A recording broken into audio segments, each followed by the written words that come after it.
নিঃসন্দেহে আমাদের কাছে আশাপ্রদ নয়। রাজ্যের মুখ্যমন্ত্রী তিনি জয়লাভ করেছেন, তিনি আক্রমণ করছেন সংবাদ মাধ্যমকে, তিনি আক্রমণ করছেন ভারতবর্ষের সমস্ত এজেন্সিকে, তিনি আক্রমণ করছেন সেনাবাহিনীকে, আক্রমণ করছেন বর্ডার সিকিউরিটি ফোর্সকে, আক্রমণ করছেন ইনকাম ট্যাক্সকে। এটা কোন রাজনীতি? এটা কোন রাজনীতি চলেছে এই মুহূর্তে পশ্চিমবঙ্গে? আপনারা 2021-এর পরে নির্বাচন ভোট পরবর্তী হিংসা দেখেছেন। 2021 সালে চরম হিংসা এবং বিপরীত পরিস্থিতির মধ্যে যে ভোট আমরা পেয়েছিলাম, আমাদের 27 দিনে 56 জন কর্মী খুন হয়ে গিয়েছিল, হাজার হাজার মানুষ ঘরছাড়া হয়ে গিয়েছিলেন, আজকে বহু মানুষ ভিন রাজ্যে বসবাস করছেন। তারপরেও 2021-এর নিরিখে আমাদের ভোটের শতাংশ বেড়েছে।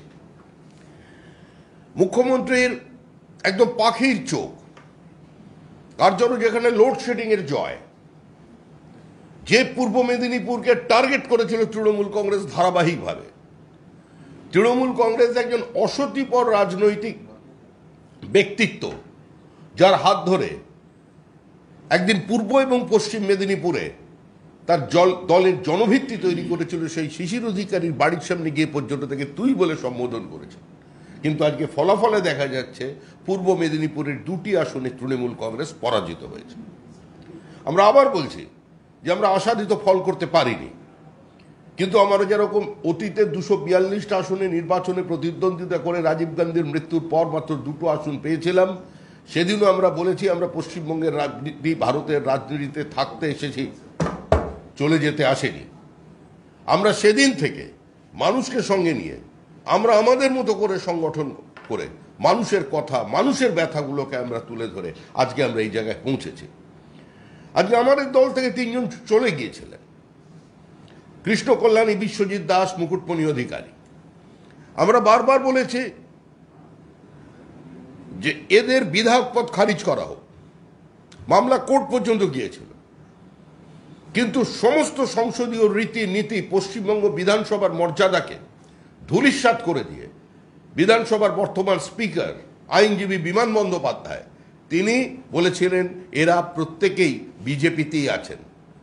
বেশ মনে করে দেখুন, বিশ্বজিৎ দাস বনগাঁ সাংগঠনিক জেলা তৃণমূল কংগ্রেসের সভাপতি হওয়ার পরও তার সদস্যপদ খারিজ হয়নি। এরা 3 জনই দল পদত্যাগ করতে বাধ্য হয়েছিলেন। পরবর্তীকালে 3 জন নির্বাচনে পদত্যাগ করে নির্বাচনে প্রতিদ্বন্দ্বিতা করেছেন এবং পশ্চিমবঙ্গের রাজনীতি সচেতন মানুষ, বাংলার রাজনীতি সচেতন মানুষ আজকে 3 জনকেই পরাজিত করেছে। যারা সিএ নিয়ে মানুষের সামনে বলেছিল,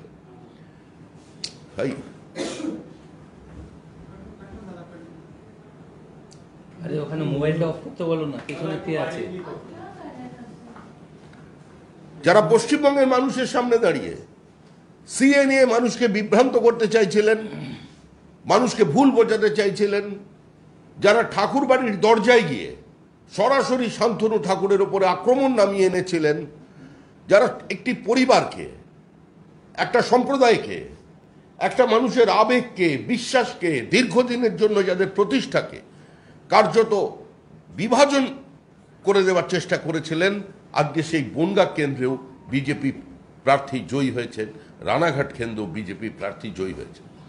আমরা আবার বলছি আমাদের কাছে এই ফল আশাপ্রদ নয়। আমরা এর জন্য মুখ্যমন্ত্রী জিতেছেন, তাকে অভিনন্দন জানাতে আমাদের কোথাও কোনো অসুবিধা নেই, কারণ তিনি জিতেছেন দিনের শেষে। তার জেতার কারণে তিনি তার মতো করে তার নিজস্ব রাজনৈতিক সংস্কৃতি দিয়ে তিনি তার ভাবাবেগকে মানুষের সামনে তুলে ধরবেন। কিন্তু তিনি যেভাবে আক্রমণ করছেন, আজও চালাচ্ছেন, আমার মনে হয় মানুষ ঠিক সময় এর বিরুদ্ধে প্রতিবাদ জানাবেন। আমাদের একটি পার্শ্ববর্তী রাজ্য উড়িষ্যা, দীর্ঘদিনের প্রচেষ্টা, আমাদের ওখানকার কর্মীদের আত্মত্যাগ, তাদের পরিশ্রম, একই মতাদর্শকে পাথেয় করে যারা দিনের পর দিন জমানত বাজেয়াপ্ত করেছেন কিন্তু দল ছেড়ে চলে যায়নি, মাটিতে কামড়ে পড়েছিলেন, সেই উড়িষ্যাতে আজকে আমাদের সরকার তৈরি হচ্ছে। এটা আমাদের সবচেয়ে আনন্দের দিন। আমাদের 130 জনের বেশি বিজেপি কর্মী গত 30 বছরে শহীদ হয়েছে কেরালায়। কারোর হাত কেটে নেওয়া হয়েছে, কারোর 2টো পা কেটে নেওয়া হয়েছে, তারপরেও কেরালার বিজেপি চূড়ান্ত মেরুকৃত রাজনৈতিক অবস্থানের মধ্যেও তারা দল ছেড়ে চলে যাননি। তারা মৃত্যুকে হাতিয়ার করে সম্পূর্ণভাবে গণতান্ত্রিক ব্যবস্থা তারা এই দলে ছিলেন। আজকে কেরালায় বিজেপি, আমাদের যিনি ওখানে প্রার্থী সুরেশ গোপী, তিনি জয়ী হয়েছেন এই প্রথম স্বাধীনতার পর।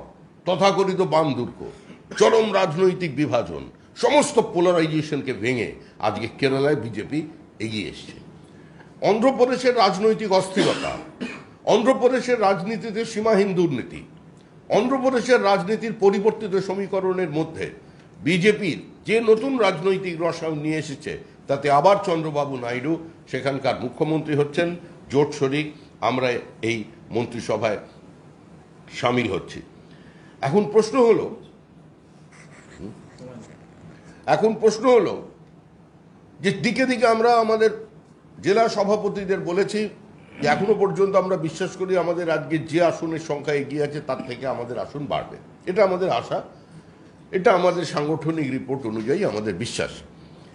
কিন্তু দিকে দিকে যেভাবে সন্ত্রাস শুরু হচ্ছে, ভোট পরবর্তী হিংসা, যেটা পশ্চিমবঙ্গের একটা সংস্কৃতি, প্রায় কার্যত তৃণমূল কংগ্রেস নতুন করে সিপিআইএম এর থেকে সেটা নিয়ে এবং সেটাকে কয়েক গুণ মাত্রা বাড়িয়ে দিয়েছে, তো সেটা শুরু হয়ে গেছে।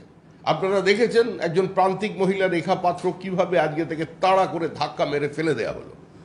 আর আমরা ধন্যবাদ জানাচ্ছি সমস্ত সিআইএফ এর জওয়ানদের কাছে যে গুলি চালানোর মতো পরিস্থিতি তৈরি হলেও, নিজেরা আক্রান্ত হওয়ার পরেও আজকে তারা সংযমী ছিলেন, যাতে আবার নতুন করে শীতলকুচির ঘটনা কোথাও ঘটে না যায়, সেজন্য যথেষ্ট সংযমের মধ্যে তারা করেছেন।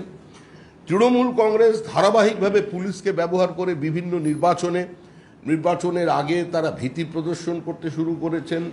ছেলে মেয়ে বাইরে পড়তে চান, নানা ধরনের পদ্ধতি তারা অবলম্বন করেছে। বহু জায়গায় আমাদের সনাতনী হিন্দু ভোটাররা বহু জায়গায় ভোট দিতে বেরোতে পারেনি। কিন্তু নির্বাচন চলাকালীন আমরা কোনো উত্তেজনা তৈরি করতে চাইনি। এর অর্থ কিন্তু এটা নয় যে বিজেপি কোনো অবস্থাতেই হেরে যাওয়ার পরে নাচতে না পারলে উঠুন বাঁকা, সেই একটা কথা আছে, সেই পথে আমরা কোনো জায়গায় নেই। আমরা চরম বিপরীত রাজনৈতিক অবস্থানের মধ্যে দিয়ে রাজনীতি করেছি। আমরা 242টা আসনে প্রতিদ্বন্দ্বিতা করে 2টো আসন পেয়েছিলাম। 800 আবার পাখি, বিজেপি আবার পার্টি, এই কথা শুনে ধীরে ধীরে আমরা এখানে এসেছি। কেউ যদি মনে করে থাকেন যে পশ্চিমবঙ্গে বিজেপির এই সাম্প্রতিক প্রত্যাশিত ফলাফলের থেকে কিছুটা কমে যাওয়ার কারণে এখানে বিজেপির দুর্নীতির বিরুদ্ধে লড়াই, তৃণমূল কংগ্রেসের স্বেচ্ছাচারিতা, তৃণমূল কংগ্রেসের দখলদারি, তৃণমূল কংগ্রেসের একচেটিয়া একদলীয় একাধিপত্যের বিরুদ্ধে লড়াই থেমে যাবে, কেউ যদি মনে করে থাকেন যে গোটা সমাজকে খোলা বাজার বানিয়ে দিয়ে তারা সরকারি চাকরি বিক্রির লাইসেন্স অর্জন করবেন এই নির্বাচনের ফলের মধ্যে দিয়ে, তারা ভুল করছেন। যদি কেউ মনে করে থাকেন যে সমস্ত দুর্নীতিকে চাপা দেবার জন্য, সমস্ত কারাগারে অবরুদ্ধ মানুষ যারা আছেন মহাপুরুষরা, তাদের বের করে আনবার জন্য দিল্লিতে নতুন রাজনৈতিক সমীকরণ তৈরি করে তারা পশ্চিমবঙ্গে দুর্নীতির বিরুদ্ধে কোর্টের নির্দেশে যে সংগ্রাম চলেছে বা যে তদন্ত চলেছে সেটাকে বন্ধ করে দিতে পারবেন। যদি কেউ মনে করে থাকেন কেন্দ্রীয় সংস্থাকে, কেন্দ্রের সর্বোচ্চ সাংবিধানিক প্রতিষ্ঠানের উপরে তারা আঘাত করতে পারবেন, সাংবিধানিক প্রধানকে যে কোনো ভাষায় আক্রমণ করতে পারবেন, কেন্দ্রীয় তদন্তকারী সংস্থার অফিসারদের দিনের পর দিন আক্রমণ করে মাথা ফাটিয়ে তাদের পশ্চিমবঙ্গ ছাড়া করে দেবেন, তারা ভুল করছেন। সবচেয়ে বড় দল বিজেপি, আমাদের জোটের, এনডিএ জোটের 7 মেজরিটি আছে, মানুষের ম্যান্ডেট আছে, মানুষ এনডিএকে ভোট দিয়েছেন। এই ম্যান্ডেট কোনো ফ্র্যাকচার্ড ম্যান্ডেট নয়। যে শতাব্দী প্রাচীন পার্টি কংগ্রেস আজকে সরাসরি নরেন্দ্র মোদীকে আক্রমণ করে তার পদত্যাগের দাবি করছেন, তার নৈতিক পরাজয়ের কথা বলছেন, সেই পার্টি আজকে 100 আসনও পার করতে পারেননি। নিঃসন্দেহে গতবারের থেকে কংগ্রেসের ফলাফল ভালো হয়েছে। আমরাও চাই যে গণতন্ত্রের সাফল্যের জন্য একটা সংগঠিত, শক্তিশালী, দায়িত্ববোধ সম্পন্ন একটা বিরোধী দল থাকুক, তবেই পৃথিবীর বৃহত্তম গণতন্ত্র নির্দিষ্ট সাফল্য পাবে। কিন্তু দুর্ভাগ্য এটাই যে আজকে কংগ্রেস সংবিধান রেখে কি বলছেন, কোন সংবিধানকে আঘাত করা হয়েছে? যারা শাহবানু মামলায় পুরো ভারতের সংবিধানটাকেই ধূলিসাৎ করে দিলেন, ভারতের সাম্য, স্বাধীনতা, নারীর সম্ভ্রমকে ভুলুণ্ঠিত করে দিলেন শুধুমাত্র সাব মেজরিটির কারণে। অন্তত তারা সেটা চিন্তা করবেন। যারা বলেছিলেন 6% ভোট বেড়ে গেছে ইভিএম মেশিনের কারণে, আজকে সেই ইস্যুকে কেন তারা অ্যাড্রেস করছেন না? দুর্ভাগ্যজনকভাবে পশ্চিমবঙ্গের মুখ্যমন্ত্রী, যিনি প্রধানমন্ত্রী হবার যার কথা, আমি জানি না নতুন সমীকরণে তিনি প্রধানমন্ত্রী হতে চলেছেন কিনা, কিন্তু 29টা আসন নিয়ে 244কে চ্যালেঞ্জ করে তিনি প্রধানমন্ত্রী হবেন, এটা কতটা হিসাব নিকাশ করবেন এবং আপনারা আগামী দিনে কতটা লিখতে পারবেন বা দেখাতে পারবেন পশ্চিমবঙ্গের যে আবহ তৈরি হচ্ছে। কারণ আজকে সরাসরি তো সংবাদ মাধ্যমের নাম করে মুখ্যমন্ত্রী বলে দিলেন কোন সংবাদ মাধ্যম কোন ভূমিকা পালন করছে। আমরা গতকালও সাংবাদিকদের সামনে বলেছি, গতকালকেও আমরা বলেছি যে এই বুথ ফেরত সমীক্ষার ওপরে কার্যত আমাদের কোনো আস্থা নেই। আমরা মনে করি না যে বুথ ফেরত সমীক্ষা সবসময় ঠিক হয়। মুখ্যমন্ত্রী আজকে বলছেন যে এটা মিডিয়া নয় মোডিয়া, সম্পূর্ণটাই বিজেপি পার্টি অফিস থেকে তৈরি হয়েছে। তাহলে শেষ বিধানসভা নির্বাচনে যখন প্রত্যেকটি বিধানসভায় বিজেপিকে সমস্ত বুথ ফেরত সমীক্ষার ফলাফলে বিজেপিকে হারিয়ে দেওয়া হয়েছিল এবং দেশের প্রধানমন্ত্রী এবং বিজেপির পক্ষ থেকে দাবি করা হয়েছিল যে আমরা 3টে প্রদেশেই জিতব, যে ফলাফলের জন্য তৃণমূল কংগ্রেস আগের দিন পার্টি অফিসে তোড়জোড় করেছিল, পরের দিন সকালবেলা মিছিল বার করবার কারণে, আর যে কংগ্রেস সাংবাদিকদের মধ্যাহ্নভোজে আমন্ত্রণ করেছিল, ব্যান্ড পার্টি নিয়ে এসে দরজার তালা লাগিয়ে দিয়েছিল, তারা পেমেন্ট পায়নি, তাহলে সেই সমীক্ষাটা কে করেছিল? কার টাকায় সেই সমীক্ষা তৈরি হয়েছিল? কোন সংবাদ মাধ্যমকে কত টাকা কংগ্রেসের কোন নেতা দিয়েছেন? ইন্ডিজোটের কত লোক তাদের টাকা দিয়েছেন? সেই টাকার কত ভাগ ওই যে 3টে রাজ্যে হারিয়ে দিয়েছিল, সব রাজ্যে বিজেপির, সেই রাজ্যের পার্টনারশিপ করে এই জোটের কত টাকা তৃণমূল কংগ্রেস পশ্চিমবঙ্গ থেকে দিল্লিতে পাঠিয়েছিল বিভিন্ন চ্যানেল হেডদের কেনার জন্য, মিডিয়া হাউসকে কেনার জন্য? তার উত্তর আজকে তৃণমূল কংগ্রেসকে দিতে হবে। সুতরাং আমরা আগেও বলেছি যে ভোট ফেরত সমীক্ষার ফলাফল সবসময় মেলে না। মানুষের মনকে বোঝার মতো রসায়ন বা মানুষ সে ধরনের কোনো বিজ্ঞান, সম্পূর্ণভাবে বিজ্ঞান, আমার মনে হয় যারা মনস্তত্ত্ববিদ আছেন বা যারা কাউন্সেলিং করে থাকেন তারা সবসময় বুঝতে পারেন না। আর একজন আমাদের মতো সাধারণ মানুষ যারা বিভিন্ন পেশায় আছেন, কেউ অর্থনীতিবিদ, কেউ সমাজ তত্ত্ববিদ বা কেউ সাংবাদিক, তারা যে সার্ভে করছেন তাদের যে স্যাম্পল সাইজ, এইটা নিয়ে ফলাফল তৈরি হয়ে যাবে এটা মনে করার কোনো কারণ নেই। আমরা এই ফলাফলে খুশি নই, এই ফলাফল আমাদের কাছে প্রত্যাশিত নয়, কিন্তু একই সঙ্গে এটা গৌরবান্বিত যে আমরা এই অবস্থায় আমরা মানুষকে অভিনন্দন জানাচ্ছি। এই জয় মানুষের জয়, এই জয় ভারতের সংবিধানের জয়, এই জয় ভারতের বহুদলীয় ব্যবস্থার জয়, এই জয় সাংবিধানিক রাজনীতির জয়, এই জয় নরেন্দ্র মোদীর জয়, এই জয় এনডিএর জয়। আমরা পশ্চিমবঙ্গে সংঘবদ্ধভাবে গোটা দল, পুরো বিজেপি, আজকে আমরা এইখান থেকে আমরা লড়াই শুরু হলো। যে ভোট পরবর্তী সন্ত্রাস তৃণমূল কংগ্রেস করেছে, আমরা 100-র বেশি কর্মীকে আমরা হারিয়েছি 2021-এর পরেও, তারপরেও কিন্তু বিজেপি পশ্চিমবঙ্গ থেকে চলে যায়নি। আমরা এখানে থাকতে এসেছি, আমরা পশ্চিমবঙ্গের রাজনৈতিক সংস্কৃতি বদলাতে এসেছি, আমরা তৃণমূল থেকে বাংলাকে মুক্ত করতে এসেছি। আমরা এটা করব, সংঘবদ্ধভাবে দল হিসেবে করব। যারা কোনো ব্যক্তি বিশেষের কারণে কাউকে আক্রমণ করছেন, সে আমাদের রাজ্য সভাপতি থেকে শুরু করে বিরোধী দলনেতা পর্যন্ত, সমস্ত ক্ষেত্রে এটা প্রমাণিত যে তৃণমূল কংগ্রেস তাদের যে মূল পাখির চোখ ছিল, সেই মূল পাখির চোখ ছিল পূর্ব মেদিনীপুরের 2টি আসন। 2টি আসনে তৃণমূল কংগ্রেসের প্রার্থী কিন্তু জয়ী হতে পারেননি। বিভিন্ন কদর্য বা আক্রমণাত্মক শব্দ যে বিজেপির কাছে নেই, এটা মনে করার কোনো কারণ নেই। প্রত্যেকেই বাংলা ভাষা অল্প বিস্তর জানেন, কিন্তু এই রাজনীতিটা আমাদের রাজনীতি নয়, এই পথটা আমাদের পথ নয়।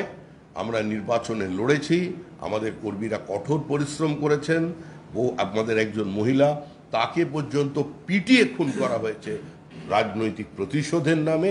তারপরেও আমরা এখানে আছি। আমাদের সমস্ত দল, সারা জাতীয় দল থেকে শুরু করে কেন্দ্রীয় নেতৃবৃন্দ শুরু করে আমাদের সমস্ত পদাধিকারী, আমাদের পুরো সংগঠন, আমাদের জেলার যারা সাংগঠনিক প্রধান আছেন, প্রত্যেকে এই মুহূর্তে যাতে ভোট পরবর্তী হিংসা থেকে আমাদের কর্মীদের রক্ষা করবার জন্য দলীয় তরফ থেকে তাদের নির্দেশ দেওয়া হয়েছে। তাদের পার্টির কর্মীদের পাশে থাকা এবং বেছে বেছে যেসব বুথগুলোকে আক্রমণ করা হচ্ছে, কারণ যেখান থেকে বিজেপি একতরফা প্রায় মাসিভ লিড পেয়েছে, এখানে প্রার্থী জিতেছে, সেখানে তো আরও বেশি আক্রমণ হবে। তো তাদের যাতে রক্ষা করা যায়, সেই অসহায় মানুষগুলো, প্রান্তিক মানুষগুলো, আমরা তাদের পাশে আছি। এবং এখনো পর্যন্ত যে বিভিন্ন তত্ত্ব চলেছে সংবাদ মাধ্যমে যে লক্ষ্মীর ভাণ্ডারের কারণে সমস্ত মানুষ আজকে উল্টো দিকে ভোট দিয়েছে, আমরা মনে করি এই ধরনের উক্তি করা গোটা পশ্চিমবঙ্গের প্রান্তিক মহিলাদের অপমান করা, তাদের কার্যত তাদের সত্তাকে পণ্য বানানো, এটা আমরা বিশ্বাস করি না। নির্বাচনে জয় থাকবে, পরাজয় থাকবে। নির্বাচনে কেউ বেশি আসন পাবেন, কম আসন পাবেন। মনে রাখবেন, যে ভাষায়, যে শরীরী ভাষায় আজকে মুখ্যমন্ত্রী সাংবাদিক সম্মেলন করলেন, তিনি 29টি আসনে জয়লাভ করেছেন, এখনো পর্যন্ত এগিয়ে আছেন। আমাদের ধারণা একটু কমতে পারে। যদি তর্কের খাতিরে ধরে নেওয়া যায় 29টা আসনে এই নির্বাচনে তৃণমূল কংগ্রেস জয়লাভ করেছে 42টি আসনের মধ্যে, এবং তাতেই তিনি যেভাবে বলছেন, মানে সারা ভারতবর্ষ কেন, মানে সারা পৃথিবীতে মোটামুটি বেনোরও প্রধান হয়ে যেতে পারে তৃণমূল কংগ্রেস থেকে। মনে রাখবেন, মধ্যপ্রদেশে 29টা আসনের মধ্যে 29টাতেই বিজেপি জয়লাভ করেছে।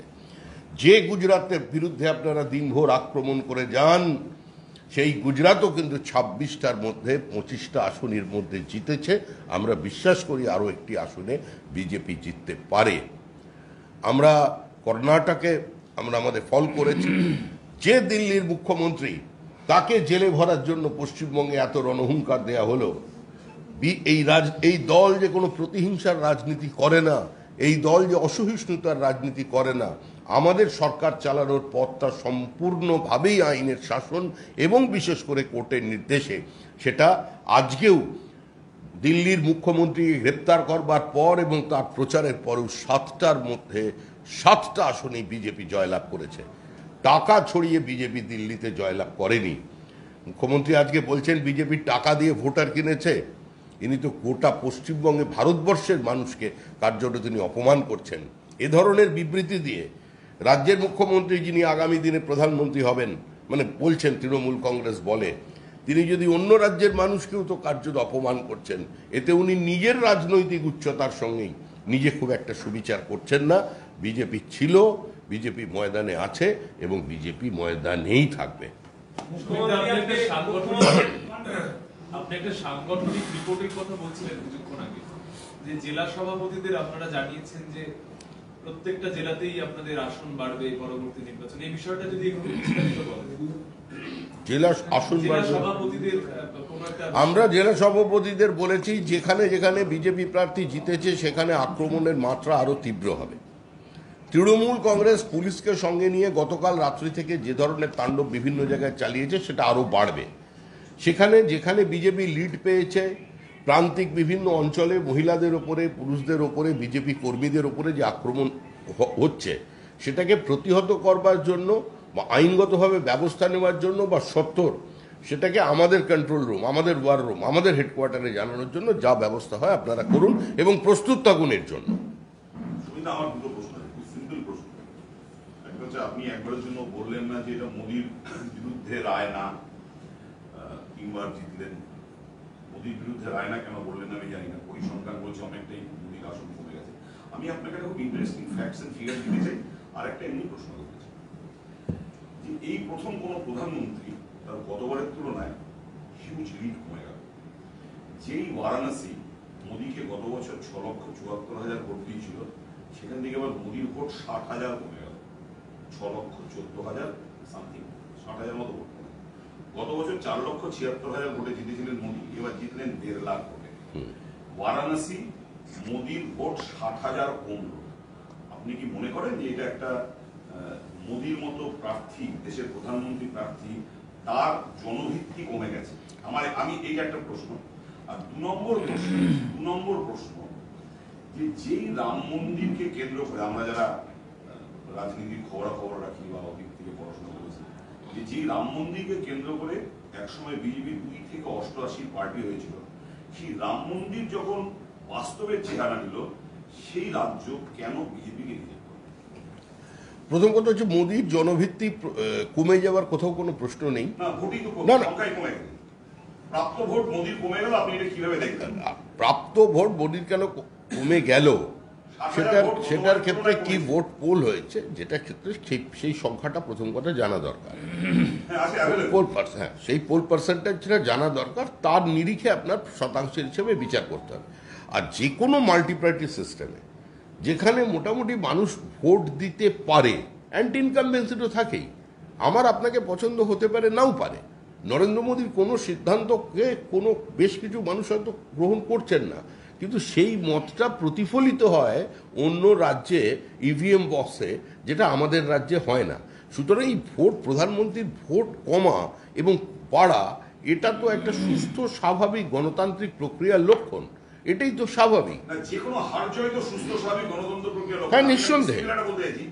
ধরুন মুখ্যমন্ত্রী, আমাদের রাজ্যে যখন মুখ্যমন্ত্রী 3000 বা 3500 ভোটে জেতেন, তখন তো বিভিন্ন বিরোধী রাজনৈতিক দল বলে যে মুখ্যমন্ত্রীর জনভিত্তি কমে গেছে, এটা তার প্রমাণ। না, আমি দেখছি যে 6,76,000 ভোট লাস্ট ইয়ার মোদির ফলে পোল হয়েছিল।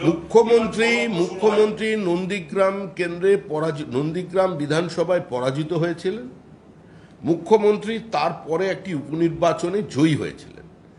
আমরা বলেছিলাম, যখন রাজ্যের মানুষ জানেন যে মুখ্যমন্ত্রী এই কেন্দ্র থেকে জিতে মমতা বন্দ্যোপাধ্যায় আবার মুখ্যমন্ত্রী হবেন, এটা জানার পরেও ওখানের যে টার্ন আউট ছিল, যে যত শতাংশ মানুষ ভোট দিয়েছিলেন, তাতে বোঝা গিয়েছিল যে মুখ্যমন্ত্রী হওয়াতে মানুষ খুব একটা উৎসাহ দেখালো না ভবানীপুর কেন্দ্রে। এটা আমাদের অবস্থান ছিল। তবে নিঃসন্দেহে প্রত্যেকটা জয় কিংবা পরাজয় থেকে মানুষ কিন্তু শিক্ষা নেয়।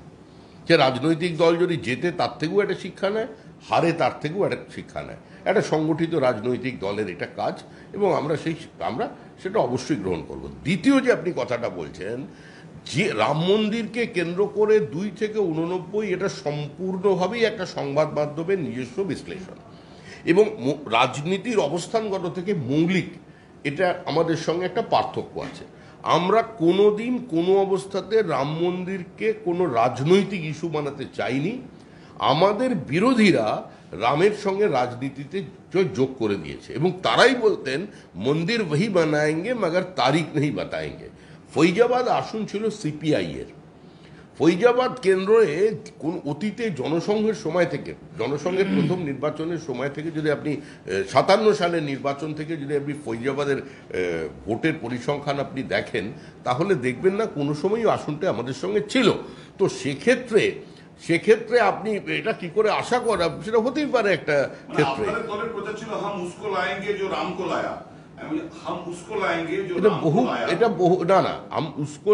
এটা বিজেপির প্রচার নয়, এটা বিজেপির প্রচার নয়, এটা পশ্চিমবঙ্গে। আপনারা জানার জন্য জানাচ্ছি, এটা আমাদের দমদম কেন্দ্রে শুনুন, এটা মানুষের প্রচার। কত মানুষ লেখে, জনগণের পার্টি, এত বড় পার্টি। আমি বলছি যে রাম মন্দির হয়ে যাওয়ার পরেও বিজেপির ইউপি ডিপার্টমেন্টটা কিভাবে দেখে? দেখুন, casteism is a social reality. আমরা চিন্তা করব, আমরা এটাই আশা করি, বা আমাদের রাজনীতিটা সেই মুখে, যে মানুষ তিলক তারাজু আর তলোয়ার ইনকো মারে জুতে চার, এই রাজনীতির বাইরে বেরিয়ে আসুক। কোথাও কোনো একটা ভুল হয়েছে, তার জন্য আমাদের ভোট কমেছে, আর আমি উত্তরপ্রদেশে বিজেপির মুখপাত্র নই। আমি শুধু এটুকুনি আপনাকে বলতে পারি যে আমরা এই বিষয়টা থেকে শিক্ষা নিচ্ছি, এবং সেটাই আপনার স্লোগানটা ধরায়, তো মানুষ তো এনে দিয়েছে বিজেপিকে। তৃতীয়বারের জন্য নরেন্দ্র মোদী প্রধানমন্ত্রী হতে চলেছেন। এবং আরেকটা কথা মনে রাখবেন, ভারতবর্ষের প্রত্যেকটি রাজনৈতিক দলের যারা নির্বাচিত জনপ্রতিনিধি আছে, তারা মানুষের কাছে কিছু প্রশ্নের তারা দায়বদ্ধ থাকবেন। তার প্রথম জিনিসটা হচ্ছে স্থায়ী সরকার, স্থিতিশীল সরকার। তাই যত প্রার্থী জিতে আসছেন অন্যান্য রাজনৈতিক দলের মধ্যে, ধরুন আপনি উত্তরপ্রদেশের সপা বা আপনি এসপির যারা জিতেছেন, তাদের মধ্যেও অনেকে কিন্তু স্থায়িত্ব চায়। আপনি আস্থা ভোট আসতে দিন, আর ভারতবর্ষের রাজনীতির আপনি নতুন সমীকরণ দেখতে পাবেন। তখন সেটাকে হর্স ট্রেডিং বলবেন না। মুখ্যমন্ত্রী যে হুঁশিয়ারি দিলেন যে এখনো পর্যন্ত এই ফলাফলের পরেও যদি বিজেপি শিক্ষা না নেয়, তাহলে তৃণমূল কংগ্রেস বা মমতা বন্দ্যোপাধ্যায় তার নিজের শক্তিতে দিল্লিতে দেখিয়ে দেবেন বকেয়া বঞ্চনা, এবং তার পাশাপাশি মুখ্যমন্ত্রীর শক্তি হচ্ছে 29 আর বিজেপির 241। পশ্চিমবঙ্গের মানুষকে এতটা রাজনৈতিক অচেতন মূর্খ মনে করার কোনো কারণ নেই। গণতন্ত্রের সংখ্যাটা বড় কথা। আমি এ ধরনের কোনো কথা বলছি না। এই বুদ্ধদেব বাবু বলেছেন আমরা 234। ওই বক্তব্য বিজেপির নয়। আমরা অত্যন্ত বিনম্রভাবে বলছি এই জয় মানুষের জয়। মানুষ আমাদের ঠিক করে দিয়েছেন যে তোমাদের একা মেজরিটি দিয়েছি 303, আগে দিয়েছিলেন 303, এবার আমাদের একটু কমিয়ে দিয়েছেন।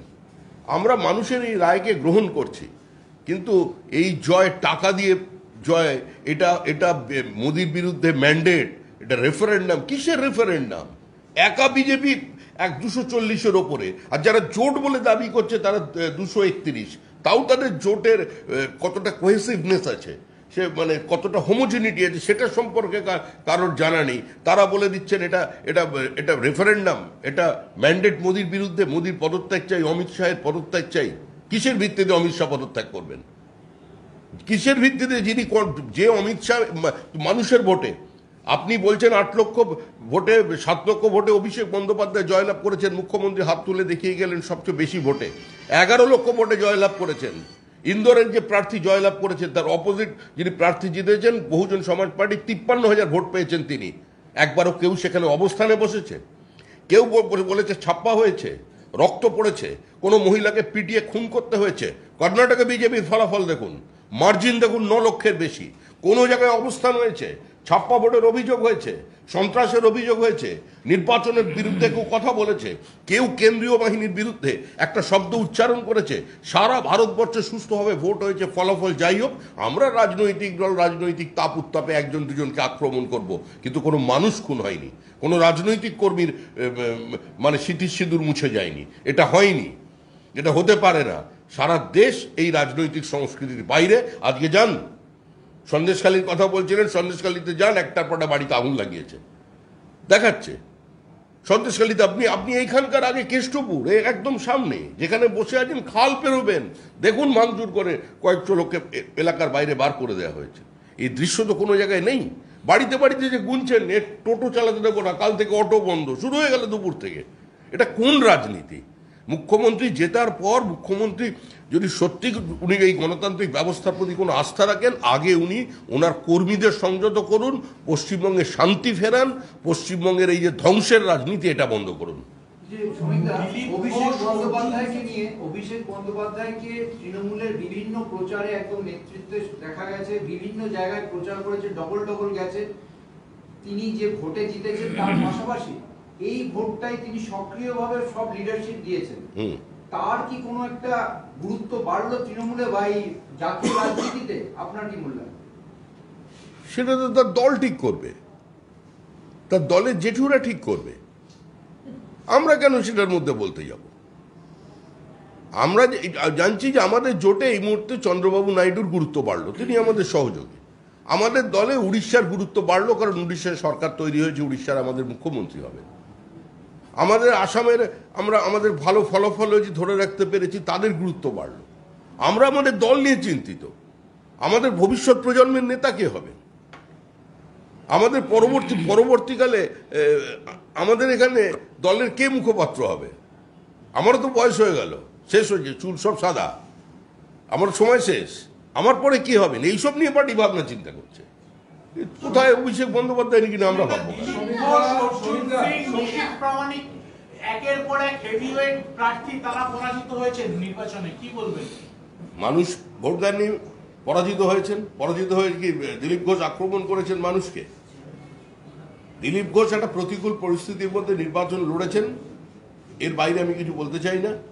আপনারা জানেন দিলীপ ঘোষ নিজের কেন্দ্র পরিবর্তন করে অন্য জায়গা থেকে নির্বাচনে প্রতিদ্বন্দ্বিতা করেছিলেন, কম সময়ের মধ্যে নির্বাচনে প্রতিদ্বন্দ্বিতা করেছিলেন, এবং সেখানে আমাদের সাংগঠনিক শক্তি খুব একটা বেশি ছিল না।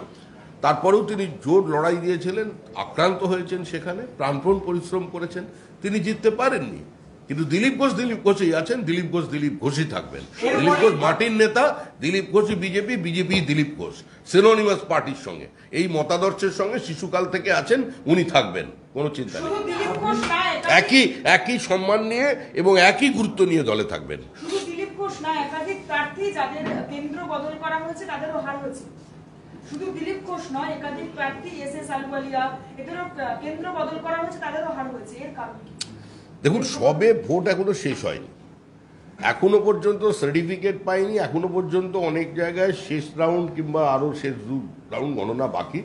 তার আগেও প্রথাগত কারণে আমরা এখানে সাংবাদিক সম্মেলন করছি। আমাদের টোটাল বুথের যতক্ষণ রিপোর্ট আসছে, আমাদের তো নিজস্ব পদ্ধতি আছে। আমরা যে রিপোর্ট পেয়েছিলাম ভোটের পরে, আমাদের যে ফ্যাক্টস অ্যান্ড ফিগার্স এসছে, যে ডেটা আমাদের কাছে এসছে, এর পরে যেটা আসবে আমরা দুটো মিলিয়ে সেটা ঠিক করব। আমাদের স্ক্রুটিনিটা ঠিক ছিল না বয়াতে, যে এই যে ক্যান্ডিডেট সাফল করলেন, সেই সাফলিংটা যে রিজনে করেছিলেন তা তো আউটকাম বেরোলো না। এই যে ক্যান্ডিডেট সাফল করলেন, দিলীপ বাবুকে এখানে নিয়ে আসলেন, মেদিনীপুরে আরেকজনকে নিয়ে গেলেন, আসানসোলে একজনকে নিয়ে গেলেন, এই যে উইনিং ক্যান্ডিডেট গুলোকে আপনারা সাফল করলেন, সে তো কিছু আপনাদের পড়াশোনার ভিত্তিতে, কিছু তথ্যের ভিত্তিতে করলেন। সেটা যে আপনাদের ক্লিক করলো না, সেটা তো এটা প্রমাণ করে যে আপনারা যেই Winners have so many fathers, যেটা করলেন, loser is orphan। এটাই যদি ক্লিক করতো তাহলে অন্যরকম হতো। না না, যদি তো রাজনীতি, এটা কোনো প্রমাণ, এটা প্রমাণ আপাত দৃষ্টিতে আপনার মনে হচ্ছে এটা প্রমাণ, কিন্তু সমস্ত বিষয়টা দলের বিষয়টা কোনো সাংবাদিকের পক্ষে সবটা জানা সম্ভব নয়। আমরা নিজস্ব, আপনার আপাত দৃষ্টিতে মনে হচ্ছে যে বিভিন্ন জায়গায় কেন্দ্র বদল করে বিজেপির ফল ভালো হলো না। আপনার অবস্থানে আপনি ঠিক আছেন, কিন্তু পার্টি যখন ঠিক করেছিল, পার্টিরও নির্দিষ্ট কোনো চিন্তাভাবনা নিয়েই তারা সেটা করেছেন। এবার তারপরে প্রার্থী হেরেছে, প্রার্থী হারার তো শুধু কেন্দ্র বদল করালেই হার হয় না, আরো তার সঙ্গে অনেক কিছু কারণ থাকে। আপনি তো কিছুক্ষণ আগে বললেন যে দিলীপ ঘোষকে আমরা এখানে না, বর্ধমানে আমাদের সংগঠন ঠিকঠাক ছিল না। আবার আমি বলছি তো, নিঃসন্দেহে বর্ধমানে আমাদের কত মার্জিনে আমরা গতবারে জিতেছিলাম।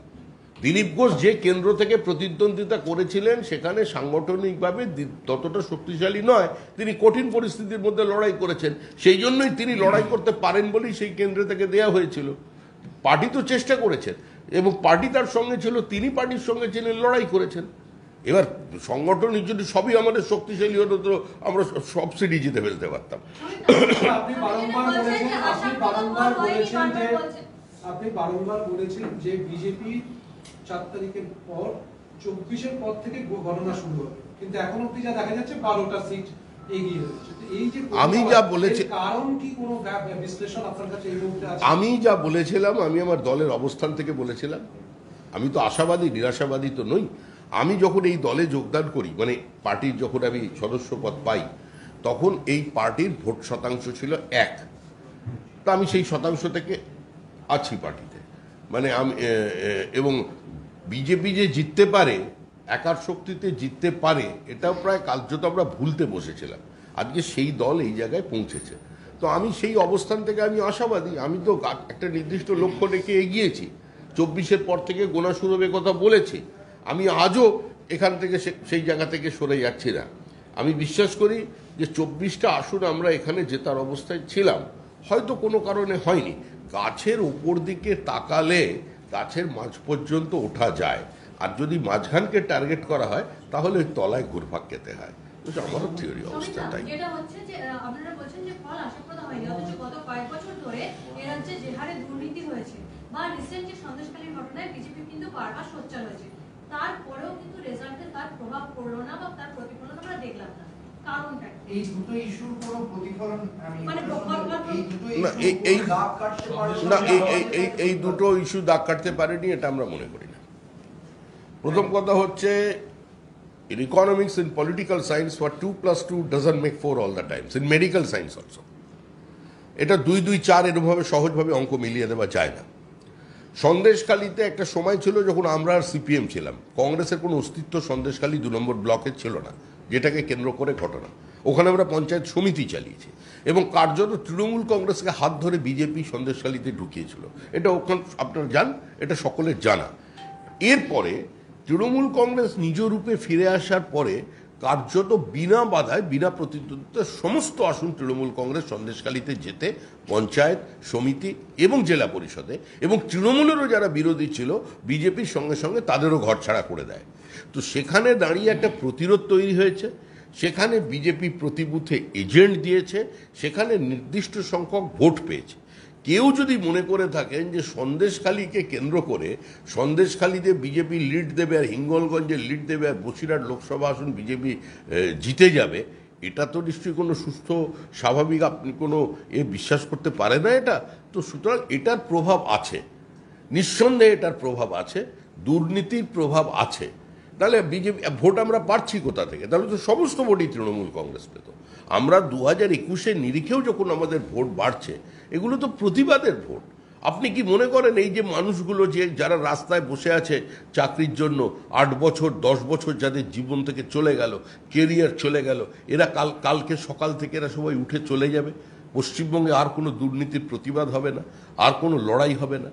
আমরা তো বলেছি এখানে যে লড়াইটা হয়েছে, দেখুন অনেক সমীকরণ, এখানে কংগ্রেস, সিপিএম এবং তৃণমূল কংগ্রেস ঐক্যবদ্ধভাবে নো ভোট টু বিজেপিতে লড়াই করেছে।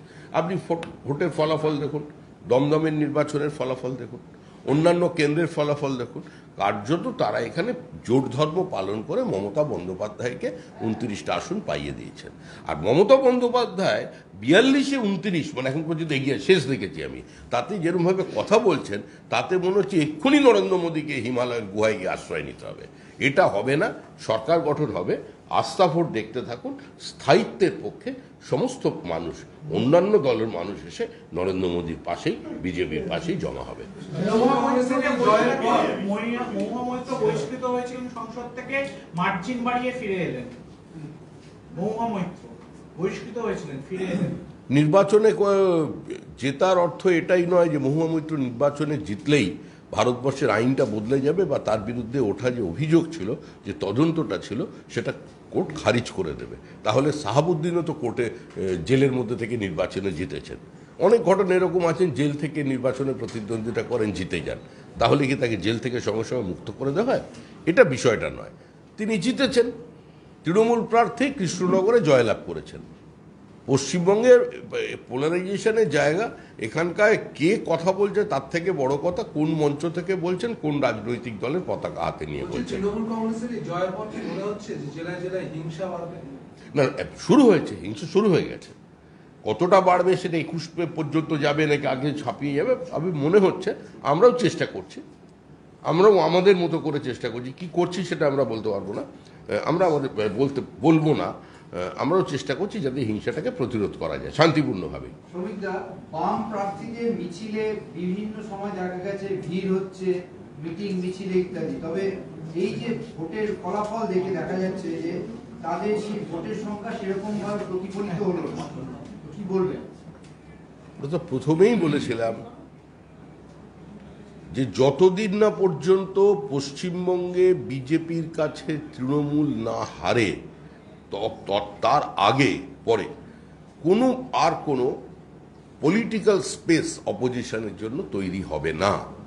তৃণমূল কংগ্রেস হারার পর যে রাজনৈতিক শূন্যতা বিরোধীদের জন্য তৈরি হবে, যদি বামপন্থীরা আধুনিক মন নিয়ে আধুনিক যুগ এর সঙ্গে খাপ খাইয়ে পশ্চিমবঙ্গে একটা সদর্থক রাজনীতি করতে পারেন, তাহলে তাদের একটা সম্ভাবনা থাকবে বিরোধী শক্তি হিসেবে।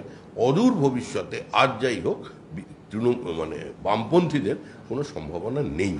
সংখ্যা নিয়ে পার্থক্য থাকতে পারে, কিন্তু সবাই একযোগে বলেছিলেন যে পশ্চিমবঙ্গের বৃহত্তম রাজনৈতিক দল আপনারা, পশ্চিমবঙ্গের বৃহত্তম রাজনৈতিক দল আসনের নিরিখে আপনারা হবেন, কিন্তু সেটা থেকে অনেকটাই দূরে থেমে গেছেন। What next? এরপর কি? দেখুন, আমরা তো বলছি যে যখন বিজেপিকে বলা হচ্ছিল জন্মলগ্নের পরেই MC চাগলা বলেছিলেন আমাদের সেই সমাবেশে যোগ দিয়ে বিচারপতি, যে অদূর ভবিষ্যতেই একটা ভায়াবল অল্টারনেটিভ হিসেবে বিজেপি উঠে আসবে। সেই নির্বাচনে 242টা আসনে আমরা প্রার্থী দিয়েছিলাম, 2টো আসনে জয়লাভ করেছিলাম। গোয়ালিয়র কেন্দ্রে আমাদের অবিসম্বাদিত নেতা অটল বিহারী বাজপেয়ী 2.5 লক্ষের বেশি ভোটে পরাজিত হয়েছিলেন। সেখান থেকে আমরা এখানে এসেছি। আমরা এখানে আছি, আমাদের যে রাজনৈতিক অবস্থান সিএ লাগু করা, আমাদের অবস্থান তৃণমূল কংগ্রেসের এই সীমাহীন লোভ দুর্নীতির বিরুদ্ধে লড়াই চালিয়ে যাওয়া, এটা আমরা করে যাব। দেখা যাচ্ছে যে 21-এর ভোটে দেখা যাচ্ছে যে 21-এর ভোটে পরে বিজেপি প্রাথমিকভাবে যে বিশ্লেষণ, সেখানে যে ভুল ত্রুটির কথা বলেছিল, এবারের ভোটের পরেও অধিকাংশ সেই ব্যাপারগুলি আবার উঠে আসছে। তাহলে কি 21-এর ভোট থেকে কোনো শিক্ষা নেই? না, আমি তো বলি প্রত্যেক ভোট থেকেই পার্টি শিক্ষা নিয়েছে। একটা শিক্ষা নেওয়া, আমি একটা অঙ্ক শিখলাম, আর অঙ্কটা শেখবার পরেও আমি পাশের অঙ্কটা গিয়ে যদি একটু ভুল করে ফেলি, সেটা তো সাংগঠনিক ভুল। কেন এটা হলো সেটা তো আমরা পর্যালোচনা করব, কিন্তু একদম বিজেপি শেষ হয়ে গেছে, সব ধূলিসাৎ হয়ে গেল, এর মানেটা কি? যেভাবে তুলে ধরা হচ্ছে প্রচারটা, যেভাবে রাহুল গান্ধী ভারতের সংবিধানকে উল্টে দিলেন টেবিলের উপরে, আসুন কত জোটের 100 পেরোতে পারেননি, আর কার্ডকে চ্যালেঞ্জ করছেন যার আসনের সংখ্যা 241 এখন পর্যন্ত, আরো বাড়বে। বলছি আপনারা রাহুল গান্ধী শেষ করুন ভাই। ঠাট্টা করা হতো রাহুল গান্ধীকে পাপ্পু বলে, বিজেপির তরফ থেকে বিভিন্ন জায়গায় এই করা হচ্ছে। এবার কংগ্রেসের যে কামব্যাক হয়েছে, কি বলবেন? 100 আসনের দিকে এগিয়ে গিয়েছে।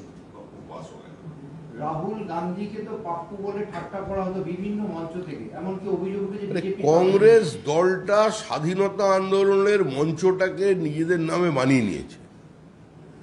400-র বেশি আসন পেয়েছিল যে দলে কংগ্রেস, যাদের একমাত্র স্লোগান ছিল যে one who can govern vote उसी को दो जो 5 साल सत्ता में रह सके। সেই রাজনৈতিক দল আসমুদ্র হিমাচল পর্যন্ত যাদের বিস্তৃতি, হাত চিহ্ন ছাড়া অন্য কোনো প্রতীক নেই, সে 100 পার করতে পারছে না। এর থেকে বড় পরাজয়, এর থেকে বড় গ্লানি আর কি হতে পারে? ওদের তো কামব্যাক হচ্ছে, তো আগের বারের থেকে সংখ্যা বেড়েছে। আরে সেটা মমতা বন্দ্যোপাধ্যায়কে জিজ্ঞেস করুন, উনি বলেছিলেন কংগ্রেস 40টা আসন পাবে না। ওনাকে আপনারা প্রশ্ন করলেন না কেন? এটা ওদের পারিবারিক ব্যাপারের মধ্যে কেন আমাদের টানছেন? আমাদের এখন অনেক কাজ আছে, সরকার গঠন করতে হবে, আরো আমাদের বাড়াতে হবে লোকজন এই সরকারে, সেসব কাজে আমরা ব্যস্ত। মানুষ দেখতে হবে তাদের মধ্যে যারা এই সরকার চান, অনেকেই আছেন বিভিন্ন দলের মধ্যে যারা এবার জয়ী হয়েছে নির্বাচনে, যারা নরেন্দ্র মোদীর এই পদ্ধতি সরকার পরিচালনার, যারা যেভাবে বিজেপি পরিচালনা, যেভাবে ভারতবর্ষ এগোচ্ছে সেটাই পছন্দ করেন, অন্য দল লড়েছেন, তারা আসবেন, সমর্থন দেবেন, সেসব নিয়ে চিন্তা ভাবনার বিষয় আছে।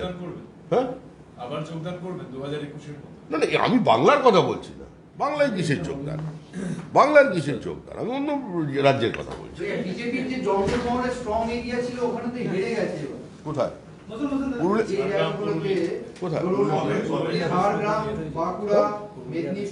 পুরুলিয়া, বিষ্ণুপুর আমরা জিতেছি তো। ঝাড়গ্রামটা আমাদের এখনো পর্যন্ত জানি না, শেষ ফলাফল আসেনি।